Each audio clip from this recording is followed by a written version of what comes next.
কবিগুরু রবীন্দ্রনাথ ঠাকুরের হৃদয়ে আসো।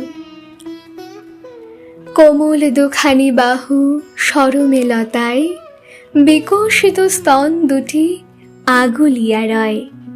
তারই মাঝখানে কিরে রয়েছে লুকায়, অতিশয় সযতন গোপন হৃদয়। সেই নিরালায়, সেই কোমল আসনে, দুইখানি স্নেহস্ফুট স্তনের ছায়ায়, কিশোর প্রেমের মৃদু প্রদর্শ কিরণে, আন্ত আখির তলে রাখিবে আমায়।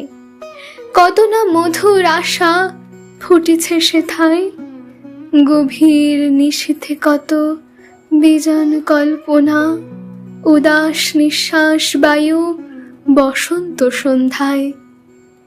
গোপনে চাঁদিনী রাতে দুটি অশ্রুকণা, তারই মাঝে আমারে কি রাখিবে যতনে, হৃদয়ের সুমধুর স্বপন শয়নে।